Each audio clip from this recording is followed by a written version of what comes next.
Welcome to news alerts. బ్రెజిల్లో శుక్రవారం ఘోర విమాన ప్రమాదం సంభవించింది. 62 మంది ప్రయాణికులతో వెళ్తున్న ఓ విమానం సావో పువాలోని విన్హడో టౌన్ సమీపంలో కూలిపోవడంతో విమానంలోని వారందరూ దుర్మరణం చెందారు. కాస్కావెల్ నుంచి గార్హులోస్ కు వెళ్తుండగా ఈ ప్రమాదం జరిగింది. విమానం దట్టమైన అడవిలో అకస్మాత్తుగా కూలిపోవడంతో ఒక్కసారిగా మంటలు చెలరేగాయి.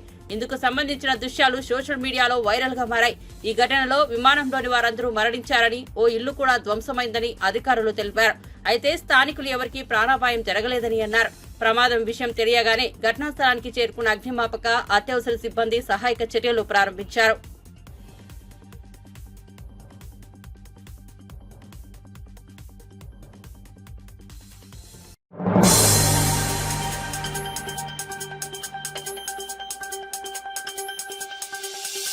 పారిస్ ఒలింపిక్స్ లో భారత్ కు మరో పతకం లభించింది. 21 ఏళ్ల అమర్ సెరావత్ రెజింగ్ లో కాంస్యం సాధించారు.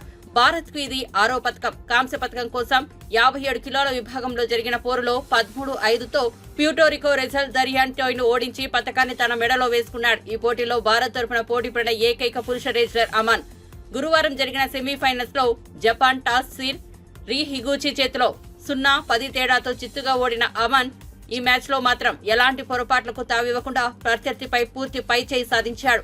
ఆది నుంచి దూకుడు ప్రదర్శించి దరియన్ను చిత్తు చేసి పతకాన్ని సొంతం చేసుకున్నాడు. ఈ పతకాన్ని అతడు తన దివంగత తల్లిదండ్రులు, దేశ ప్రజలకు అంకితం ఇచ్చాడు.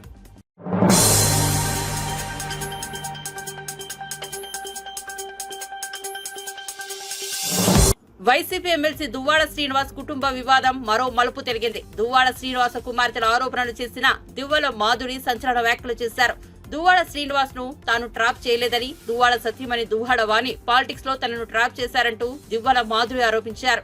దువ్వాడ వాణి టికెట్ పొందడానికి తనను ట్రాప్ చేసి వాడుకున్నారని దివ్వల మాధురి ఆరోపించారు. దువ్వాడ శ్రీనివాస్ కు వాణికి మధ్య ఏమైనా వివాదాలు ఉంటే వారే మాట్లాడుకోవాలని, అనవసరంగా తనను లాగొద్దన్నారు. దువ్వాడ వారి మాటలు విని తనను ఈ విషయంలోకి లాగొద్దంటూ విజ్ఞప్తి చేశారు. తండ్రి తండ్రి అంటున్న దువ్వాడ శ్రీనివాస్ పిల్లలు ఈ 2 ఏళ్లు ఏమైపోయారని దివ్వల మాధురి ప్రశ్నించారు. ఇస్తాము ఇప్పుడు ఇస్తామని చెప్తున్నాను కదా. అంటే ఇప్పుడు లీగల్ నోటీస్ మేము ఇస్తాము, అతను ఇస్తారు, అవన్నీ అవుతాయండి. ఇప్పుడు రాసేటప్పుడు ఆవిడ ఏం చెప్పిందని నిజాలు అయిపోవు కదా. అలా టైటిల్స్ పెట్టి రాస్తే నా పిల్లలు ఇప్పుడు ఏడుస్తున్నారండి. నా పిల్లలకు నేనేం సమాధానం చెప్పాలంటున్నా నా టైటిల్స్ కి? వాళ్ళకే ఇవన్నీ నేను చెప్పినవన్నీ, మిగతా వాళ్ళు కాదండి. నేను ఆ టైటిల్స్ ఎవరైతే పెట్టారో కొన్ని ఛానల్స్ బాగానే రాసాయి, కొన్ని ఛానల్స్ చాలా దారుణంగా రాశారు. వాళ్ళకే ఈ సమాధానాలు ఎవరైతే రాశారో వాళ్ళకే, ఇవి అందరికీ కాదు కదా. అందరూ ఎందుకు తీసుకోవాలి?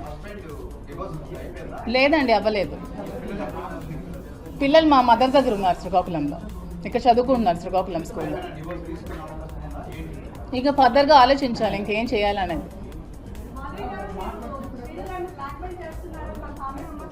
అది మీరు శ్రీని గారికి అడగండి. మీరు శ్రీని గారికి అడగండి.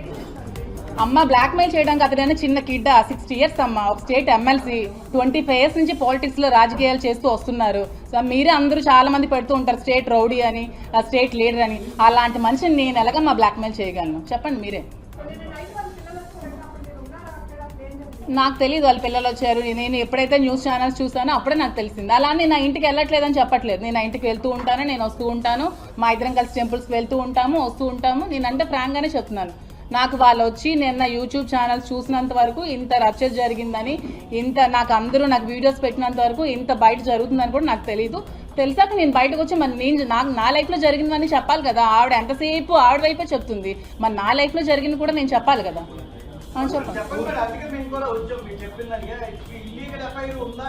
మళ్ళీ మీరు ఇల్లీగల్ అనకండి, దానికి ఇది ఇల్లీగల్ అని మీరు అనకండి. ఆవిడ పేరు పెట్టిందని మీరు ఇల్లీగల్ అఫైర్ అని మీరు పేరు పెట్టకండి. ఆవిడ అలా క్రియేట్ చేసి అలా చెప్పింది. ఇప్పుడు నాకు ఏ దిక్కు లేక నేను కలిసి ఉండాల్సి వస్తుంది. దాన్ని మీరు ఇల్లీగల్ అంటారో, మీరు ఏమంటారో, మీరు ఏం పేర్లు పెట్టారో అది మీ ఇష్టం. నేనైతే ఇల్లీగల్ అని దానికి ఒప్పుకోను. నేను మీరు ఇల్లీగల్ అనకండి, దానికి ఇది ఇల్లీగల్ అని మీరు అనకండి. ఆవిడ పేరు పెట్టిందని మీరు ఇల్లీగల్ అఫైర్ అని మీరు పేరు పెట్టకండి. ఆవిడ అలా క్రియేట్ చేసి అలా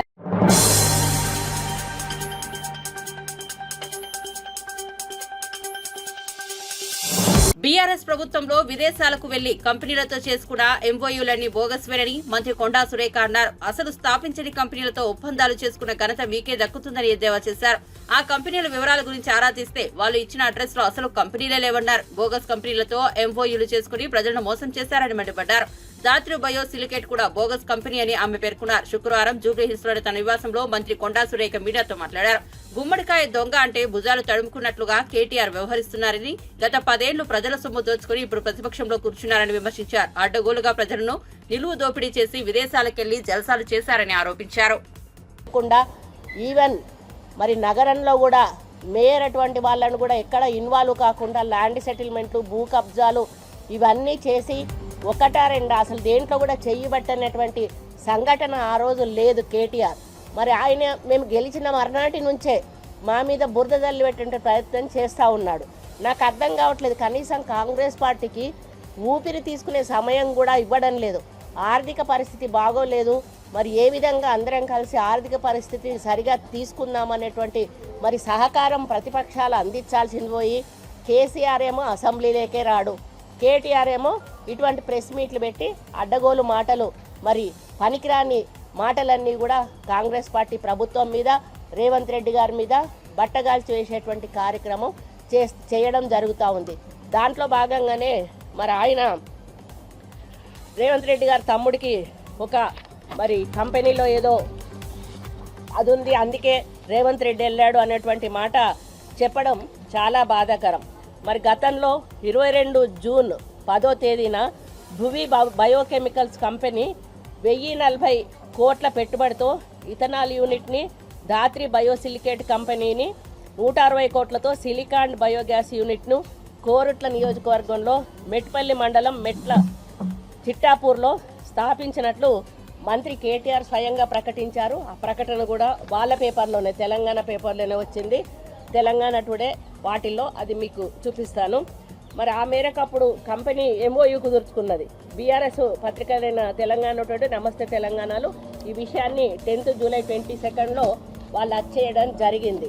దీంట్లో ఈ పరిశ్రమల స్థాపనలో 2000 మందికి పైగా ఉపాధి కల్పించనున్నట్లు నాటి పరిశ్రమల శాఖ మంత్రి కేటీఆర్ గారు మరి ఊదరగొట్టడం జరిగింది. కానీ విచిత్రమైన అంశం ఏంటంటే ఈ కంపెనీ రిజిస్టర్ అయిందేమో 14th జూలై 2022, కానీ మరి వీళ్ళేమో పెట్టుబడులు ఎంఓయూ పెట్టుకున్నదేమో 10th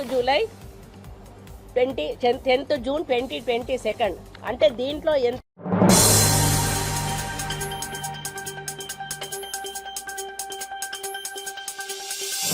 1.27 కోట్ల విలువైన 1.832 కేజీల బంగారం చోరీ కేసులో అంతర్రాష్ట్ర దొంగను అరెస్టు చేసినట్లు రాచకొండ సిపి సుధీర్ బాబు తెలిపారు.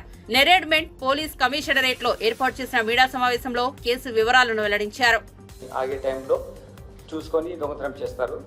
ఈ స్పెసిఫిక్ అక్యూజ్డ్ మనము ఒక గత 1 వీక్ నుంచి డిఫరెంట్ ఏరియాస్ ఇన్ఫర్మేషన్ కలెక్ట్ చేయడం, వర్కౌట్ చేయడం, ఈ సెల్ వాట్ కాల్ టెక్నాలజీ పర్స్పెక్టివ్లో ఏవైతే వీళ్ళు మిస్టేక్స్ ఉంటాయి అన్నిటి విధాలుగా టెక్నాలజీ పర్స్పెక్టివ్లో మేము ఇంటరాక్షన్ ఫోకస్గా ఎట్లా ఉంటామో దాన్ని ఇంటర్ప్రిటేట్ చేస్తూ టెక్నాలజీ యూటిలైజ్ చేస్తూ వీళ్ళను పట్టుకోవడం జరిగింది. వీళ్ళు బేసికలీ ధార్ డిస్ట్రిక్ట్ ఉన్న నేరస్తులు. ఇందులో ముఖ్య నేరస్తులు మనం సోనీ ఠాకూర్ అతన్ని పట్టుకోవడం జరిగింది. అతని దగ్గర మొత్తం 1832 grams గోల్డ్ను మనం సీజ్ చేయడం జరిగింది. దీంట్లో ఏంటంటే వీళ్ళు ఆరెంజ్ ట్రావెల్స్ ట్రాన్స్పోర్ట్ బస్సెస్ ఉంటాయి, ట్రావెల్ బస్సెస్లోనే ఎక్కువ అఫెన్స్ చేస్తున్నారు.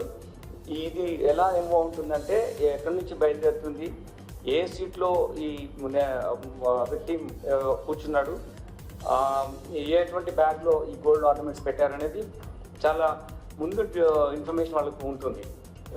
దాన్ని వాళ్ళ సిస్టమ్లో ఎక్కడో ల్యాబ్స్ ఉంది.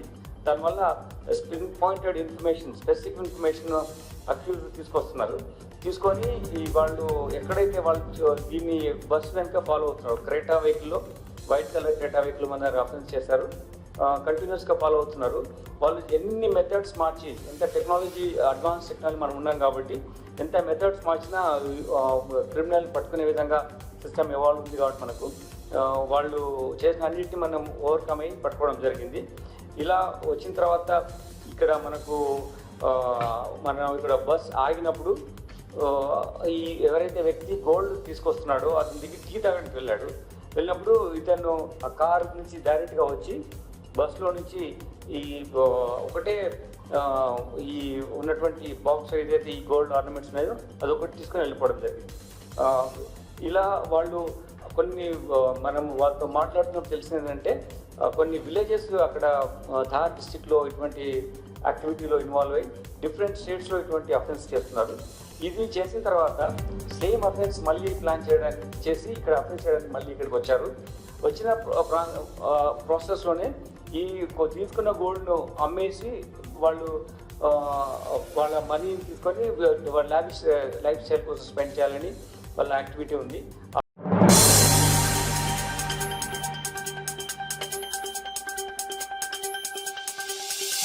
భద్రాద్రి కొత్తగూడెం జిల్లా జూలూరుపాడు మండలం వినోబానగర్ వద్ద నిర్మాణంలో ఉన్న సీతారామ ప్రాజెక్టు పనులను రాష్ట్ర రెవెన్యూ గృహ నిర్మాణ శాఖ మంత్రి పొంగులేటి శ్రీనివాస్ రెడ్డి ట్రాక్టర్పై వెళ్లి పరిశీలించారు. నెలలోపు పంటలకు నీరు ఇవ్వాల్సిందేనని అధికారులు వేగవంతంగా పనులను పూర్తి చేయాలని ఆదేశించారు.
మిస్టర్ కేటీఆర్, నువ్వు ఊచల లెక్క పెట్టడం ఖాయం. నిన్ను వదిలిపెట్టేదే లేదు. 10 ఏళ్లలో ఇన్ని దారుణాలు చేస్తారా? మీ చీకటి సామ్రాజ్యంలో అక్రమాలకు అడ్డు అదుపు లేదు అని కాంగ్రెస్ మీడియా కమిటీ చైర్మన్ సామా రామ్మోహన్ ఆరోపించారు. గడిచిన 10 ఏళ్లలో కేటీఆర్ చేసిన తప్పిదాలకు లెక్కలేదని, అన్నిటినీ వెలికి తీసి ఊచలు లెక్క పెట్టిస్తామని ఆయన నొక్కి చెప్పారు. శుక్రవారం ఆయన గాంధీభవన్ లో మీడియాతో మాట్లాడుతూ టీఆర్ఎస్ ప్రభుత్వం కంపెనీలు పుట్టక ముందే ఒప్పందాలు చేసుకున్నారని సామా ఆరోపించారు.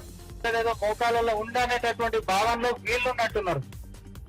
కానీ వారు తలలో ఉండాల్సినటువంటి మేర అధికారులకు ఎప్పుడో పోయింది. అందుకనే ప్రతిపక్షంలో కూర్చోబెట్టారు. ఆయన నైజం మారలేదు అనేటటువంటిది ప్రజలు చూసి నవ్వుకుంటా ఉన్నారు. పొద్దున కేటీఆర్ గారు మాట్లాడుకుంటా నీటి గురించి కూడా చెప్పిండు. ఏది నగరానికంట తాగేటటువంటి నీరాంశం ఎత్తి చాలాసేపు మాట్లాడిండు ఆయన. అటు కృష్ణాకెంచంట, ఇటు గోదావరికెంచంట కేసీఆర్ గారు బ్రహ్మాండమైనటువంటి ఆలోచనలు చేసి ఏదో ప్రజల గురించి ఆలోచించి 2050 దాకా ఆయన ఆలోచన చేసిందట. నా ఒక సూటి ప్రశ్న, కేటీఆర్ గారు అసలు నిస్సిగ్గుగా మీడియా ముంగట అబద్ధాలు చెప్పనికే ముఖం ఎట్లా వస్తుంది అసలు మీకు? అసలు ఎంత నిస్సిగ్గుగా అంటే బరి తెగించిపోయారు. అసలు బరి బాతలు మీరు చేస్తున్నటువంటి పనులు ఏంటిది అని అంటే నాకేంటి సిగ్గు అన్నట్టుగానే ఉంది. ఒక్కటి నిజం లేదు. నీటికి సంబంధించినటువంటి మంజిరా మనకుంటున్నటువంటి హైదరాబాద్ ఉండేటటువంటి మేజర్ వాటర్ సోర్సెస్ వల్ల మంజిరా అయినా, అటు కృష్ణా నుంచి అయినా, లేకపోతే ఇటు గోదావరి నుంచి అయినా ఏ ఒక్కటన్నా phase 1, phase 2, phase 3, phase 4 of Manjeera అయినా, లేకపోతే Nagarjuna Sagar phase 1, phase 2, phase 3 అయినా, లేకపోతే ఎల్లంపల్లి 2008లో చేసినటువంటిదైనా, ఈ దాంట్లో అసలు మీ యొక్క ప్రభుత్వ పాత్ర మీరు గతంలో ఉంటున్నప్పుడు ఏదైనా ఉందా అని చెప్పి కాక్ అండ్ బుల్ స్టోరీ చెప్పినవు, కహానీలు చెప్పినవు తప్ప ఒక చిత్తు కథం పట్టుకొని ఇట్లా చూపించినవా? ఇక చూడ్రి, మేము అధికారంలోకి వచ్చినప్పటి నుంచి ఇంత శాంక్షన్ చేసినాము, ఫలానా కాడికించి తాగేటటువంటి నీళ్లు నగరానికి తీసుకొని వచ్చినామని కూడా చెప్పినవా? చెప్పలే. ఎందుకు చెప్పలే అంటే మీ ముఖాలకు చేయలేదు కాబట్టి. పొద్దున్న లేస్తే బోగస్ ప్రచారాలు, సోషల్ మీడియాలో అబద్ధపు ప్రచారాలకు పుంటున్నటువంటి మీరు, మేము కూడా మీ సంగతి చెప్తామని తలుచుకున్నాం ఈ రోజు. అందరు దయచేసి ఇది గమనించండి. కేటీఆర్ గారు మరి కంపెనీలకు సంబంధించి వారి యొక్క ప్రచారకర్తల లెక్క ఉంటున్నటువంటి అధికార ప్రతినిధులతోటి లేకపోతే సోషల్ మీడియా కన్వీనర్ తోటి ప్రెస్ మీట్లు పెట్టించి ఏదో బోగస్ కంపెనీలు అనిపించేటటువంటి దాకా తీసుకొని పోయి ఏదో బురద జల్లేటటువంటి ప్రయత్నం చేసిండ్రు కదా కేటీఆర్ గారు. దీని కూడా ఒక్కసారి నువ్వు జవాబు చెప్పు. తెలంగాణ ప్రజలకు తెలవాలని నీ దుకాణం ఏంటిదో, నువ్వు చేసినటువంటి బోగస్ ఎంఓయూలు అంటే ఏంటివో, బోగస్ కంపెనీలు.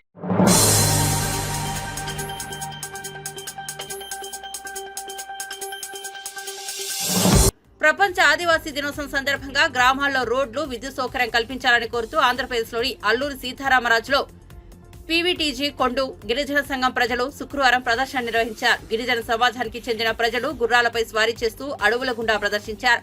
ఇందులో నేరేడుబండ, సోమూరుబండ గ్రామాలకు చెందిన సామలమ్మ కొండపై నివసిస్తున్న 50 కుటుంబాలు, 200 మంది ప్రజలు అనేక ఇబ్బందులు పడుతున్నారు. తమ గ్రామానికి చెందిన 14 మంది పిల్లలు పాఠశాలలకు వెళ్లాలంటే జోగంపేట వరకు గుర్రాలపై 6 కిలోమీటర్లు ప్రయాణించాల్సి వస్తుందని గిరిజన సంఘం ప్రజలు తెలిపారు.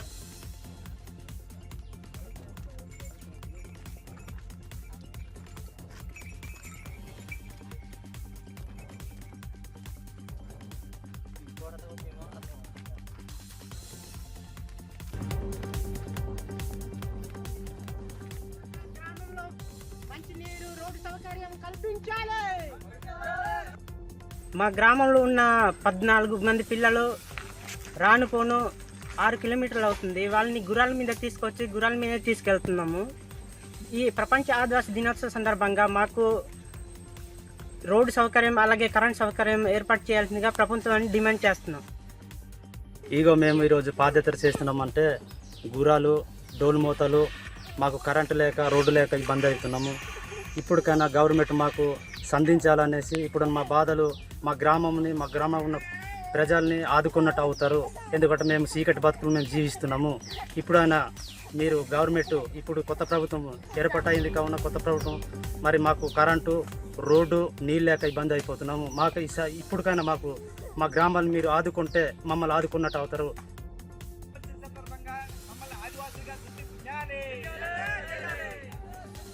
జిల్లాలో పసులు బంద అలాగే నేరేడు బంద గ్రామాలకు రోడ్డు సౌకర్యం కల్పించాలి. ప్రపంచ ఆదివాసుల దినోత్సవం సందర్భంగా కనీస సౌకర్యాలు కల్పించాలి. కరెంటు, రోడ్డు, మంచినీరు సమస్య పరిష్కరించాలి. కనీసం మంచినీరు సమస్య పరిష్కరించాలి. గుర్రాల మీద పాదయాత్ర, డోలు యాత్ర చేయించాలి.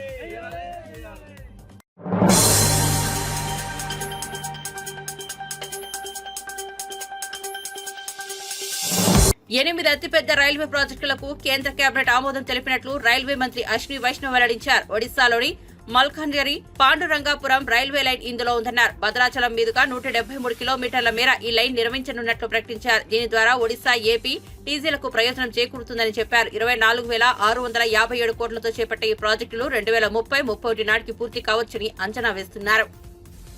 8 बड़े रेलवे प्रोजेक्ट्स आज कैबिनेट में प्रधानमंत्री जी ने अप्रूव किए. इन 8 बड़े रेलवे प्रोजेक्ट्स से एस्पिरेशनल डिस्ट्रिक्ट्स, ट्राइबल बहुल क्षेत्र, आदिवासी बहुल क्षेत्र, इन सब को एक बहुत बड़ा डेवलपमेंट का माध्यम मिलेगा. इन 8 बड़े प्रोजेक्ट्स में 3 प्रोजेक्ट्स हैं. उड़ीसा का जो सदर्न पोर्शन है और वेस्टर्न पोर्शन है उसके Gunupur Therubali new line 73 kilometres, Junagarh Nabarangpur new line 116 kilometres, Malkangiri Pandurangapuram via Bhadrachalam new line 173 kilometres. इन तीनों प्रोजेक्ट्स को अगर आप देखेंगे तो वेस्टर्न उड़ीसा में कंप्लीट एक कॉरिडोर बनता है वेस्टर्न उड़ीसा से साउथ उड़ीसा और आगे आंध्र प्रदेश और तेलंगाना को कनेक्ट करने वाला. और उस कॉरिडोर को और आगे देखें अगर हम तो प्रैक्टिकली आसनसोल से लेके नीचे वारंगल तक कंप्लीट एक नया कॉरिडोर बनता है. इसका बहुत ही इकोनॉमिक इंपॉर्टेंस है, टूरिज्म के पॉइंट ऑफ व्यू से इंपॉर्टेंस है, एम्प्लॉयमेंट के पॉइंट ऑफ व्यू से इंपॉर्टेंस है, मिनरल सिक्योरिटी के पॉइंट ऑफ व्यू से इंपॉर्टेंस है इसकी और एनर्जी सिक्योरिटी के पॉइंट ऑफ व्यू से इसकी इंपॉर्टेंस है।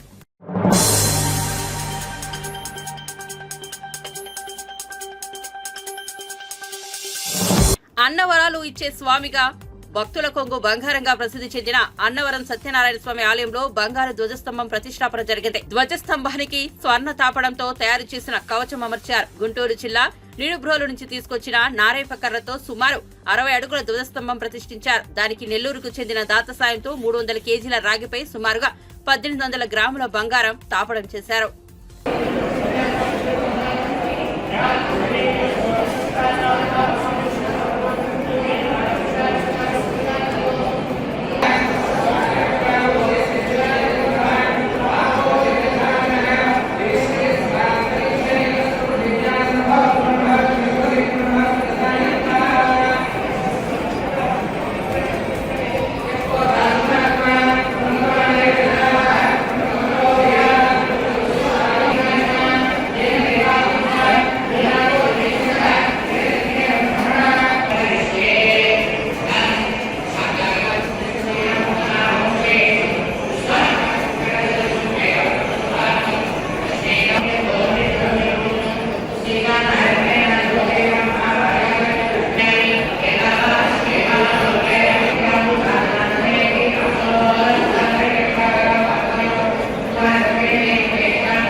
గత ప్రభుత్వం విలీనం పేరుతో ఆర్టీసీని నష్టాల ఊబిలోకి నెట్టిందని మంత్రి కొల్లు రవీంద్ర విమర్శించారు. మచిలీపట్నం ఆర్టీసీ డిపో నుంచి హైదరాబాద్, విజయవాడకు నూతనంగా ఏర్పాటు చేసిన సర్వీసులను అధికారులతో కలిసి ఆయన ప్రారంభించారు. కూటమి ప్రభుత్వంలో ఆర్టీసీకి పూర్వ వైభవం తీసుకొచ్చే విధంగా కృషి చేస్తామన్నారు. ఎన్నికల్లో ముఖ్యమంత్రి చంద్రబాబు ఇచ్చిన హామీ మేరకు త్వరలోనే మహిళలకు ఉచిత బస్సు ప్రయాణ సౌకర్యం కల్పిస్తామని మంత్రి స్పష్టం చేశారు. గతంలో ఆర్టీసీకి అన్ని విధాలు కూడా సహకరించింది తెలుగుదేశం ప్రభుత్వంలోనే. కార్మికుల పట్ల మరి ఆ రోజు పెద్ద ఎత్తున కార్యక్రమాలు చేయడం, ఆర్టీసీని బలోపేతం చేయడానికి అనేక కార్యక్రమాలు తీసుకున్నాం. కానీ గత 5 సంవత్సరాలు ఆర్టీసీ సోదరులు పడినటువంటి కష్టాన్ని కళ్ళారా మేము చూసాం. విలీనం పేరుతో ఆర్టీసీని ప్రభుత్వంలో విలీనం చేస్తామని చెప్పి నిజంగా చాలా మంది ఎందుకు ఇలా జరిగిందని చెప్పి చాలా బాధలు పడ్డారు. ఇవాళ అవన్నీ కూడా ప్రక్షాళన చేసుకున్న భాగంగా రాష్ట్ర ప్రభుత్వం కూడా ముందుకెళ్తా ఉంది. మనందరికీ తెలుసు, గతంలో ఏఎన్ఎల్ సర్వీసెస్ ఉన్నాయి 2014 ముందు కేవలం 9 కోట్లే ఉండేది ఆదాయం.